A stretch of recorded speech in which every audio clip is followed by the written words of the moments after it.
ये सारा वाकया कैसे पेश आया? आप लोग कितने लोग थे? जिन्होंने पुलिस की वर्दियां पहनी हुई हैं, वो पाक वर्दी शहीदों की वर्दी पहन के डकैतियां कर रहे हैं। उन्होंने हमें थाने के ही एक कमरे में मुझे और मेरी टीम को बंद करके इस कदर बदतरीन तशद्दुद का निशाना बनाया कि मेरे इस वक्त नाक की हड्डी फ्रैक्चर है, मेरा इस वक्त सांस लेना महाल हुआ पड़ा है, मेरे इस वक्त सारे चेहरे पे स्वेलिंग आहिस्ता आहिस्ता बढ़ती जा रही है। और ASI इफ्तिखार साहब चढ़ते हैं टेबल के ऊपर जूतों समेत चढ़ के वो शख्स कहता है मेरे ही पैसों से खरीदा गया सरकारी बूट मेरे आगे रख के कह रहे इसको चाटोगे तो आपको मैं छोड़ूंगा। जिस थाने में ये वाकया हुआ वहाँ का SHO मौजूद था? मारता सर फ्लांगम करता है सर, एनिया मारतियां ने, यानी लम्हा ब लम्हा SHO साहब अपडेटेड थे घर बैठ के, ये जहां पर भी थे। मुझे उन्होंने धक्के धुक्के दिए, मारा और मेरा फ़ोन स्नैच कर लिया, मुझसे फ़ोन छीन लिया। 2.5-3 घंटे गुजर चुके थे मार खाते हुए। हमने कहा यार पानी पिला दो हमें, और यार सैरी कराओ। 4-5 अफराद आए हैं, उन्होंने इस कदर मारना शुरू किया। ये जो मेरा सलूक हुआ है ये पंजाब हमारे मुहाफिजों ने किया। आप जरा इमेजिन तो करके देखिए हम क्या बातें कर रहे हैं।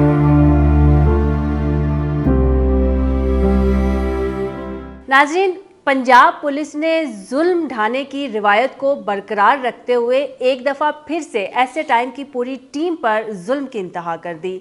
ये वाकया कैसे पेश आया ये हम जानते हैं। हमारे साथ मौजूद है नुमान सुलहरी। नुमान, कैसे हैं आप? अल्लाह का करम, बेहतर हूँ। नाक को क्या हुआ है? ये मुझे वतन अजीज़ से मोहब्बत की सज़ा मिली है। मैं एक जुर्म कर बैठा था कि इस मट्टी से प्यार करना, और वो मेरे जुर्म साबित हुआ। मैं जुर्म ये करता हूँ कि मैं ये सबको बता देता हूँ कि यार कोशिश करें कानून पे अमल कर लें, कोशिश करें कि ये हम समझ जाएं कि कानून से कोई बालातर नहीं है। तो उस जुर्म की सज़ा मुझे मिली है, और ये सिर्फ मुझे नहीं मिली, मुझे फ़ख्र है कि मैं अपने उन उसातिज़ा के नक्शे कदम पे चल रहा हूँ कि उनको भी सज़ा मिली है। उनमें सरफ़हरिस्त सैयद इकरारुल हसन साहब, हालिया अगर मैं बात करूँ इस दौर की, तो उनको भी इसी चीज़ की सज़ा मिलती है। मियाँ इमरान अरशद साहब एक अच्छा नाम है और बड़े मोतबर नाम है, उनको इस चीज़ की सज़ा अक्सर मिलती है। तो मुझे भी खुशी है कि मुझे भी इस चीज़ की सज़ा मिल गई है कि मैंने सिर्फ ये कह दिया था कि भाई कानून पे अमल कर लें, इस वतन से मोहब्बत कर लें। ये सारा वाकया कैसे पेश आया? आप लोग कितने लोग थे, क्या कर रहे थे? और पंजाब पुलिस जो है वो तो अवाम की मुहाफिज है, और सहाफ़ियों का और पंजाब पुलिस का तो शुरू से एक ताल्लुक़ रहा है, लेकिन सहाफ़ी ही जुल्म का निशाना बन जाएंगे, ये कैसे हुआ सब? अच्छा, मैं भी इसी गलत फहमी का शिकार था जिसकी आप हैं इस वक्त, कि पंजाब पुलिस तो हमारी मुहाफिज है। ये कल रात तक मैं भी इसी गलत फहमी में था। ठीक है। कल रात को होता कुछ यूँ है कि हम बंद रोड के इलाके में जा रहे थे। बंद रोड का एरिया ऐसा एरिया कि वहाँ पे सरेआम सबको पता है कि भाई पंजाब पुलिस रिश्वत लेती है। अगर नहीं पता तो IG पंजाब साहब को नहीं पता, और मैं चैलेंज दे देता हूँ कि IG साहब अगर आपको नहीं पता तो मेरे साथ एक रात के लिए बाहर निकल आए, मैं शहर लाहौर के अंदर आपको दिखा दूंगा कि आपकी पंजाब पुलिस क्या कर रही है। ज़्यादा दूर नहीं, एक रात सिर्फ मेरे साथ निकल आए अगर आपको नहीं पता लग रहा। हमें बहरहाल पता लगा कि वहाँ पर जो है लोगों के साथ इस तरह से रोका जाता है, गरीब अफराद को रोक के उनकी जेबों से पैसे निकाले जाते हैं। और वो कौन निकालते हैं? सरकारी सतह पर बैठे हुए डाकू, जिन्होंने पुलिस की वर्दियां पहनी हुई हैं। वो पाक वर्दी शहीदों की वर्दी पहन के डकैतियां कर रहे हैं। बहरहाल हम लोग जा रहे थे तो हमें वो सेम चीज नजर आई कि एक चिंची रिक्शा रोका हुआ था। अब चिंची रिक्शे में कोई दहशतगर्द तो नहीं बैठा हो सकता ना, गरीब मजदूर ही बैठेगा। उनको रोक के तो उनकी तलाशियां ली जा रही है। 4 एहलकार मौजूद थे जिन्होंने वर्दी पहनी हुई थी, लेकिन ना नेम प्लेट, ना उनके कोई रैंक। मेरे ना स्वेलिंग की वजह से असल में बोलने में इशू है, तो मैं माजरत चाहता हूँ। अच्छा, ना उनकी नेम प्लेट, ना उनकी कोई शनाख्त वगैरह, ना उनकी बाइक की नंबर प्लेट्स।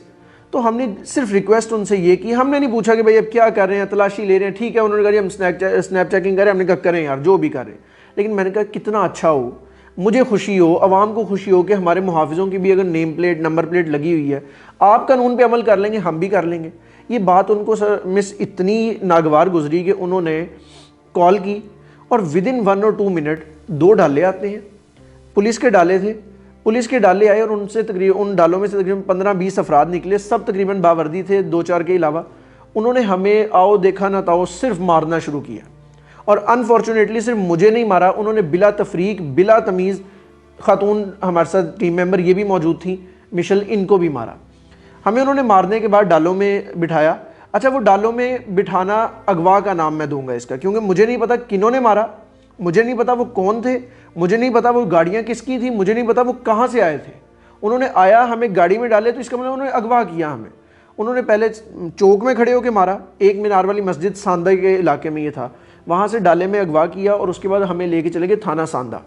अब हम लोग बड़े मुतमईन हुए, मैं और मेरी टीम, के हम लोग पाकिस्तान की महफूज तरीन जगहों में से एक जगह थाना, जहाँ पे सारा दिन लोगों को इंसाफ मिलता है, हम वहाँ पहुँच गए हैं। लेकिन मैं यहाँ पर भी गलत साबित हुआ।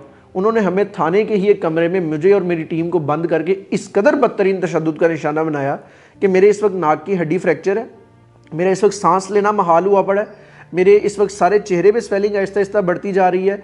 और इसका उन्होंने अच्छा इसके अलावा जिस्म के तकरीबन तमाम हिस्सों पर इस कदर निशानात हैं। मेरे ये सर की स्वेलिंग आपको नज़र आ रही होगी। और ये सब कुछ आप ज़रा इमेजिन करें वो लम्हा कि हमें उन्होंने किसी चीज़ से नहीं मारा, हमें उन्होंने टांगों से मुक्कों से मारा। यानी वो किस नौयत के मुक्के होंगे कि वो जहाँ जहाँ लग रहे थे स्वेलिंग हो रही थी। फिर उनका जब इसमें भी बस नहीं चलाने तो उन्होंने फिर शौक जब नहीं पूरा हुआ तो उन्होंने असला उठाया, सबके हाथों में असला था, उन्होंने बट मारना शुरू किया। मेरा कैमरामैन हमारा टीम मेंबर नदीम उसके यहाँ चेहरे पे मारा तो यहाँ से उसकी ये चीज़ फट गई। अब मैं कितना का बर्दाश्त करता, मैंने उनसे रिक्वेस्ट की यार मुझे मार लो, मेरी टीम को तो कम से कम छोड़ दो ना। हमारे साथ टीम सरेआम के एक प्रोड्यूसर थे, उनको भी उन्होंने इस कदर बदतरीन तशद्दुद का निशाना बनाया कि हम बेबस थे उधर, आप मुहाफिजों के हाथों लुट रहे हैं और कुछ भी नहीं किया, और वो बाकायदा मार रहे थे। फिर जब उन्होंने कुछ नहीं किया तो फिर एंड पे उन्होंने असला उठाया, असला तो खैर उन सबके पास था, उन्होंने एक बट मुझे भी उसी तरह मार दिया। अब मुझे नहीं पता उन्होंने बट मारा असले की वो बैक साइड मारी, लेकिन असला मुझे लगा और मैं उस वक्त वहाँ पे तकरीबन नीम मदहोश हो गया। इंसान तो हूँ ना, मुझे वो नाक की हड्डी मुझे लग गई, समझ कि यहाँ पे कोई मसला हो गया। वो फिर उसके बाद ये सिलसिला तकरीबन 3.5-4 घंटे चला।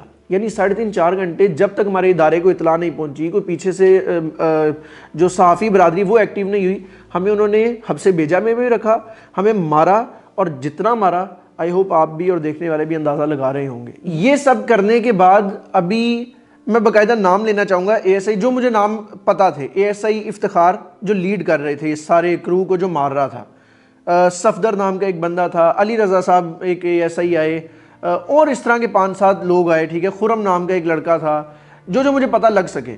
बहुत सारे को मुझे नाम, क्योंकि नेम प्लेट्स नहीं थी, ये मुझे किस तरह पता लगे कि वो मुखातिब कर रहे थे, तो मुझे लगा कि अच्छा इसका ये भी नाम मैंने सुना, ये भी नाम सुना। अच्छा अभी इनका यहाँ पे दिल नहीं भरा।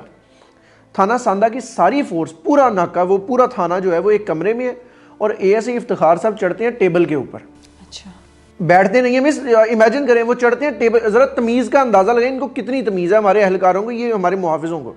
टेबल के ऊपर जूतों समेत चढ़ के वो शख्स कहता है मेरे ही पैसों से ख़रीदा गया, टैक्स के पैसों से ख़रीदा गया सरकारी बूट मेरे आगे रख के कह रहे इसको चाटोगे तो आपको मैं छोड़ूंगा। यानी वहाँ पर आप मेरी इज़्ज़त नफ्स बाढ़ में गई। मैं इंसानियत को सामने रख लें यार, आप मुझे कह रहे हैं कि आप बूट चाटेंगे तो मैं आपको हिलने दूंगा यहाँ से। अब उनको पता था कि यार ये टीम को बार बार कह रहा था मुझे मार लो, टीम को ना मारो। उन्होंने क्या किया, मेरी टीम को मारना शुरू किया, कैमरामैन को, और कहा कि जी हम तब तक मारेंगे जब तक आप इसको नहीं चाटेंगे। अब मैं वहां पर मजबूर खड़ा हूं कि यार मैं क्या करूं। एक साइड पे अगर नहीं इज्जत नफ्स की तरफ जाता हूं तो वो मेरी टीम को मार रहे हैं, वो मुझे मार रहे हैं। अगर मैं इस तरफ जाता हूं तो मेरी इज्जत गवारा नहीं खा रही कि मैं क्या करूं। बहरहाल ऑन दी स्पॉट चूंकि मैंने अगेन बताया मैं उस वक्त नीम मदहोश हालत में था, मेरी ये नाक से उस वक्त भी ना मामला दर्द और एक आलम था, अंदर ही अंदर एक अलग से जंग थी दर्द की। तो मैं उस वक्त किया क्या कि उन्होंने मुझे ज़बरदस्ती पकड़ा और मेरा सर झुका दिया। जितना मैं रजिस्ट कर सकता था मैंने किया, जितना मैं कर सकता था मैंने। ज़ाहिर है मैं एक अंदर से आवाज़ आ रही थी कि अरे मैं इस तरह ऐसी कोई हरकत नहीं करनी। मैंने कोशिश की कि इस तरह ना ही हो, लेकिन बहरहाल उन्होंने मुझे फोर्स बहुत ज़्यादा किया कि बूट चाटोगे। मैं उनके इस मुतालबे पे हैरान था कि IG पंजाब साहब की वो फोर्स जो फैमिली इन्वायरमेंट है, मेरा नहीं ख्याल किसी फैमिली में इस तरह से होता है कि बूट चाटने पड़ते हैं आपको। ये कैसी फैमिली है? आप IG साहब कहते हैं जी पुलिस फैमिली की मानिंदा आपकी, सर हमारी फैमिलियों में ये रिवाज नहीं है बूट चाटने वाला। देन इस चीज़ की यहाँ पर अभी भी बात नहीं रुकी। इस सारे मामले की अपने कैमरों से मुख्तलिफ 5-7 अफराद वीडियोस बनाते रहे, और मैं अब चाहता हूं कि वो वीडियोस मंजर आम पर आए।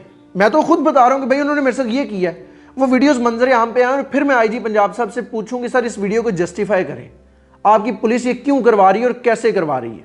मैं उस ASI इफ्तिखार से पूछूं कि ये किस मर्दानगी के तहत वो शख्स मुझसे बूट चटवा रहा था। मैं चाहता हूं कि वो वीडियो सामने आए। इसका जिम्मेदार कौन है मुझे अभी तक नजर नहीं आया।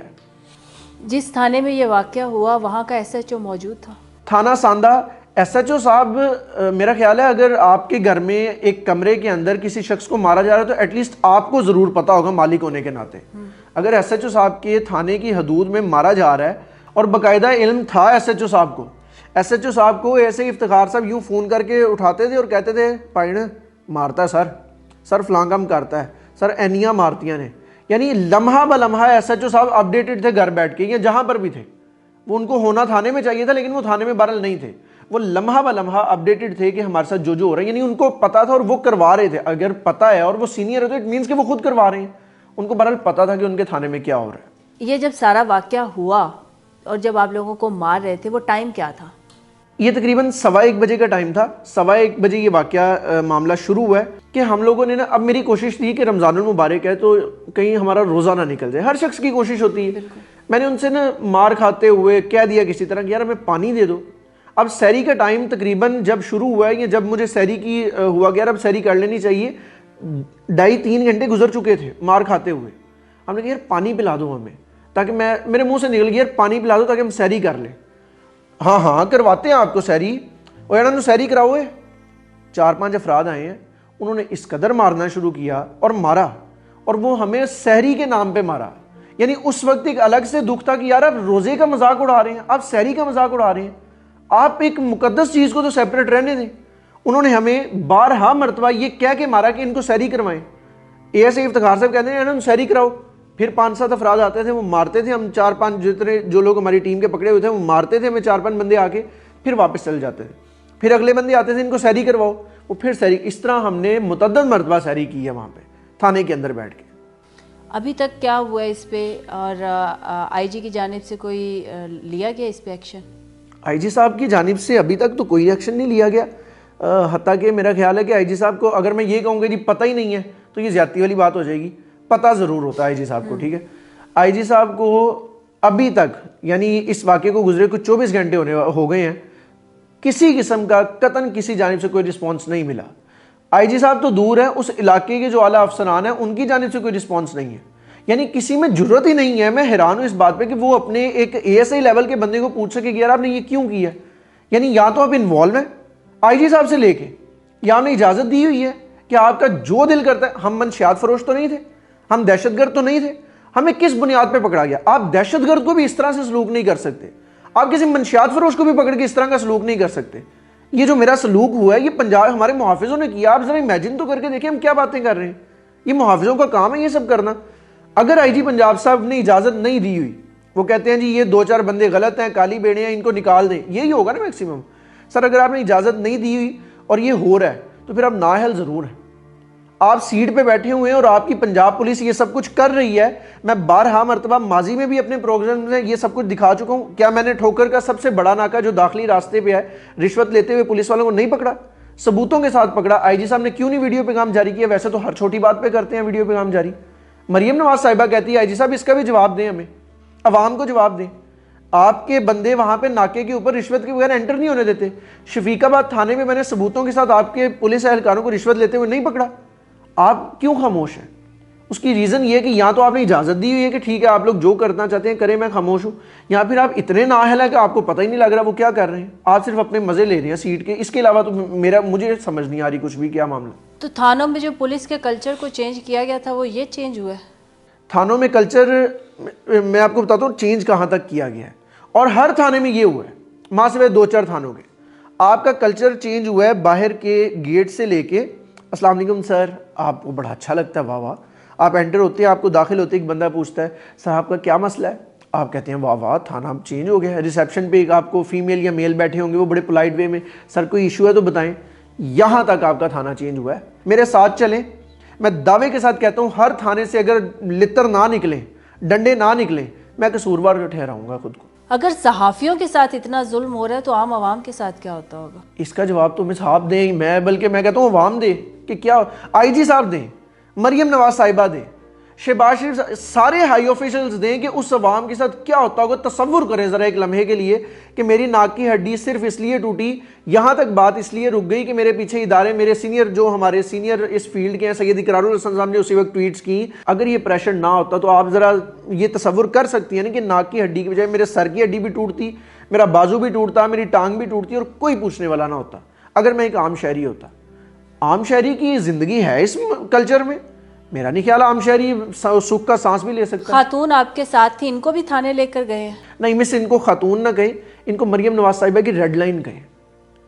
हमारी जो वज़ीर आला साहिबा ना वो रेड लाइन क्या करती हैं कि वर्किंग वूमेन, वो तो वर्किंग वूमेन थी, ऑन ड्यूटी थी, रेड लाइन थी मरियम नवाज साहिबा की।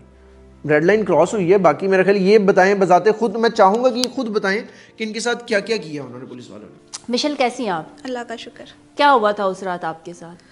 उस रात पुलिस वालों ने अचानक से अटैक किया। सबसे पहले उन्होंने स्टार्टिंग तो मुझसे ली, मुझे उन्होंने धक्के धुक्के दिए, मारा और मेरा फ़ोन स्नैच कर लिया, मुझसे फ़ोन छीन लिया। अच्छा। उसके बाद फिर उन्होंने मारपीट शुरू की बाकी टीम मेंबर्स के साथ। उनको मारपीट के डाले में बिठाने की कोशिश की, उन्होंने साथ मुझे भी बिठाने की कोशिश की, लेकिन मैं किसी तरह से बच गई वहाँ पे। अच्छा। तो बाकी वहाँ पे जो कुछ अवाम जमा थी उनको उन्होंने ज़बरदस्ती धमकियाँ दे के वहाँ से निकाला कि आप लोग यहाँ चले जाएं, आप लोग यहाँ ना रुकें। तो उस सुनसान रोड पे रात को 1:15 बजे वो लोग मुझे अकेला छोड़ के चले गए। अच्छा, और फिर आप कैसे निकली वहाँ से? फिर वहाँ पे कुछ बाइकर्स से, कुछ बाइक पे लोग आ रहे थे, उनसे मैंने रिक्वेस्ट की कि आप मुझे फ़ोन दें, मैं 15 पे कॉल करती हूँ। मैंने 15 पे पहली कॉल की, कोई रिस्पांस नहीं आया। मैंने 15 पे दूसरी कॉल की, उन्होंने मेरी बात पूरी सुने बगैर कॉल काट दी। 15 का अभी तक हमें उसका कोई रिस्पांस नहीं आया। कल कोई का रिस्पांस नहीं, कोई रिस्पांस नहीं आया। इनको हम सरकारी पुलिस वाले नहीं बल्कि सर्टिफाइड सरकारी डाकू कह सकते डाकू है। मुझे आप बताएं डाकू में और इन एहलकारों में क्या फ़र्क है? डाकू क्या करते हैं? मैं डाकू का हुलिया बताने लगा हूँ, पुलिस वाला नहीं। अब आपने समझना, एक शख्स होता है मुंह छुपा के खड़ा होता है, उसके हाथ में असला होता है, उसके पास टॉर्च होती है, वो यूं करके साइड में मारता है टॉर्च, आने वाला बंदा रुक जाता है। अभी तक मैंने डाकुओं को ही बता रहा हूँ, मैं पुलिस वालों की नहीं हुलिया बता रहा। मैं उनकी बाइक की नंबर प्लेटें नहीं होती, उनकी कोई शनाख्त नहीं होती, ये डाकू का हुलिया है। अब आप इस पुलिस वालों का भी बताएं ज़रा, यही पुलिस वालों का हुलिया जिनको हम लोग रोकते हैं। फिर फ़र्क किस तरह तलाश करें? हमको ये हमारी कोई 4 आंखें तो नहीं है ना, हमें देख के पता लग नहीं पुलिस वाला है। रात के अंधेरे में, डाकू भी रात के अंधेरे में खड़े होते हैं, ये भी रात के अंधेरे में। मैं किस तरह फ़र्क करूँगा? कोई फ़र्क नहीं है। क्या कहेंगे एंड पे आईजी साहब के लिए कोई मैसेज? इन्ना लिल्लाहि व इन्ना इलैहि राजिऊन। सिस्टम पे, आईजी साहब पे, सब पे मैं यही कह सकता हूँ, जो हमारे साथ हो रहा है इस हालत में मैं और क्या कह सकता हूँ। नाजरीन, इजाज़त दीजिए, अल्लाह हाफ़िज़।